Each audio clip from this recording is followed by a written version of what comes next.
Hey everybody, welcome to day 153 Reseller Reflections, a day in the life of a full-time reseller supporting her family. All right, today, I think it's day 4. We've hit our sales goal. Yes, so yesterday I told you that I would probably have to do a revision because everything wasn't rung up by the time I came on here. And so that's a revision. Yesterday we hit our sales goal. Today we hit our sales goal. Yes. All right. Things are happening here in Q4. And I have all my things shipped out tonight, ready to go for the morning. Probably have more to ship tomorrow morning. Actually, I already do have more to ship. Something just sold. And I'm sorry, my little chihuahua is on my lap, so you'll probably hear him like breathing. And you'll see me petting him and his little ears pop onto the screen too. So yeah, so he got himself he's been sick. And he's got himself all worked up. I got a consignment in today and he doesn't react. Like even the toys that like the plush that sing and whatever, he doesn't react to anything. He might sniff it. He doesn't get scared, but there was this My Little Pony plush backpack and he saw it on the table. He was just like absolutely freaking out, barking at it. I put it on the floor thinking, all right, if he sees it, he'll, calm down. He would not calm down. I literally had to take this thing. I thought, all right, I could just put it back up on the table, face down. He's going to be okay. He got himself so worked up. I had to put it in a plastic bin that he couldn't see through in order to calm him down. It's just funny. All right. So yeah, consignment can be interesting with pets as well. But anyway, I am reset to zero, and joining me on the Reset to Zero challenge are Jill of Rusted Truck Relics, Jason the Santee Swapper, Char Fabulous Flamingos, Kathy Singz, Nick Mr. C Chats, Vanessa Brightest Holidays, the Diabetic Reseller, Judith R, and Pam of Whimsy and Such. Now, Brightest Holidays comes with a little asterisk next to her name. She confessed today that she has not been resetting her old workspace to zero because she's excited to move into her new workspace, which is partially set up. But she has been resetting that one. That one has remained reset to zero. So I don't know. I'm going to let her slide. I said, keep that new one reset to zero. And, the old one, you're kind of moving out of it. And, maybe that's not as important. I don't know. Maybe I'm making excuses for her. Not sure. But one workspace is reset to zero. So we're going to let her have it. But, moving is a lot of work and rearranging and all of that stuff. So. All right. So today I'm going to talk about banking of time and banking of listings. All right. So we talk about this a lot. I don't really believe in banking listings and, like scheduling them so you're consistent. I think it's probably important over the course of a week, like over the course of every day. I haven't seen that has provided any additional results. I have seen that it has held some people back, like trying to schedule them. Maybe they're not getting enough up.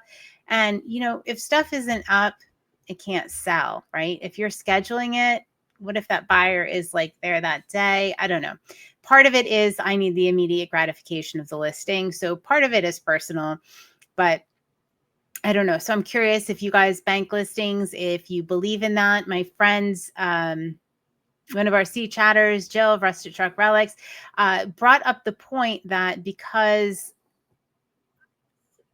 when I am off for a week, I don't bank listings. Like nothing goes out that week. I stay active and send offers and stuff like that, but I don't put anything up while I'm on vacation or taking time off. And I have seen that it has not impacted my sales at all. But she had a very interesting point, and I think it's probably legitimate that I don't see a significant impact from not being consistent, like for a week and not listing for a week, because my store is on the larger side. I have 12,000 plus items in my eBay store. And yeah, I'm talking about eBay specifically here. So, she said maybe there is like a tipping point where you don't see that banking helps. And from my observations, I think that tipping point would be around 4,000 items, where I don't think you need to bank or list consistently every day. And I think that was a really, really good point. Like if you're still building up, and maybe it's better that you bank and put those listings in. But I don't know. I don't know. I never did it, even when I had a smaller store, and I never really saw much impact um, from doing it daily. Now, weekly, I think, oh, yeah, I think you need to list every week, but I don't know about the daily. Um, Love to hear your thoughts on it. I know it's a controversial topic, but one thing I do bank is time, right? So I talked about how I list for 4 hours every day, and 5 days a week, 4 hours a day is my listing time. And that's how I gauge it. And that's what I need to do to get the right number of listings up, the right dollar amount. That's what I do. But I will bank my time. Like today, for instance, I had completed my, 4-hour time blocks for the whole week going into today. So I did a couple extra hours, and I'm going to build up those hours so that when I'm off over the holidays, I'm not worried about working those hours. So I do bank hours, and they roll from like one week to the next. If I have like a negative balance or a positive balance, I just keep those. I feel free to move them from week to week. So that is something that I do bank, and I think has been pretty effective. We'll find out at the end of the year if it helped me to meet my goal. But this weekend, I'm working on banking my time. Now, I don't bank the listings. All the listings go up, so there will be, if I'm putting in extra hours this week, there's going to be extra listings going up more than I normally would. And on the days that I'm off, there will be no listings going up. All right. So I just wanted to touch on that subject. I know a lot of us think about it, talk about it, do all the things, but my viewpoint on this is if it's not up, it can't sell. If it's not listed, it can't sell. If it's scheduled, it can't sell. And that's where I'm going to leave that. All right, everybody, have a great night. I will see you on day 154 of Reseller Reflections. Bye-bye.